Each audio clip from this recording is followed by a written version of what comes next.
आज का वचन। पहला पाठ इब्रानियों के नाम संत पौलुस का पत्र, अध्याय 10 पद संख्या 19 से 25। भाइयों, ईसा का रक्त हमें निर्भय होकर परम पावन मंदिर गर्भ में प्रवेश करने का आश्वासन देता है। उन्होंने हमारे लिए एक नवीन तथा जीवंत मार्ग खोल दिया जो उनके शरीर रूपी पर्दे से होकर जाता है। अब हमें एक महान पुरोहित प्राप्त हैं जो ईश्वर के घराने पर नियुक्त किए गए हैं। इसलिए हम अपने हृदय को पाप के दोष से मुक्त कर और अपने शरीर को स्वच्छ जल से धोकर निष्कपट हृदय से तथा परिपूर्ण विश्वास के साथ ईश्वर के पास चलें। हम अपने भरोसे का साक्ष्य देने में अटल एवं दृढ़ बने रहें, क्योंकि जिसने हमें वचन दिया है वह सत्य प्रतिज्ञ है।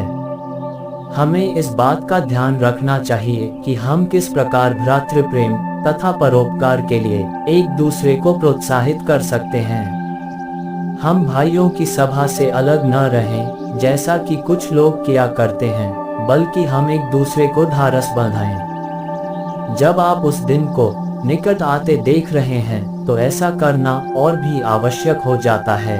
यह प्रभु की वाणी है। सुसमाचार संत मार्कुस, अध्याय 4 पद संख्या 21 से 25। ईसा ने उनसे कहा, क्या लोग इसलिए दीपक जलाते हैं कि उसे पैमाने अथवा पलंग के नीचे रखें? क्या वे उसे दीवट पर नहीं रखते? ऐसा कुछ भी छिपा हुआ नहीं है जो प्रकट नहीं किया जाएगा, और कुछ भी गुप्त नहीं है जो प्रकाश में नहीं लाया जाएगा। जिसके सुनने के कान हो वह सुन ले। ईसा ने उनसे कहा, ध्यान से मेरी बात सुनो। जिस नाप से तुम नापते हो उसी से तुम्हारे लिए भी नापा जाएगा, और सच पूछो तो तुम्हें उससे भी अधिक दिया जाएगा। क्योंकि जिसके पास कुछ है उसी को और दिया जाएगा, और जिसके पास कुछ नहीं है उससे वह भी ले लिया जाएगा जो उसके पास है। यह प्रभु का पवित्र सुसमाचार है। आमीन। आज का चिंतन। प्रभु कहते हैं, जिसके सुनने के कान हो वह सुन ले।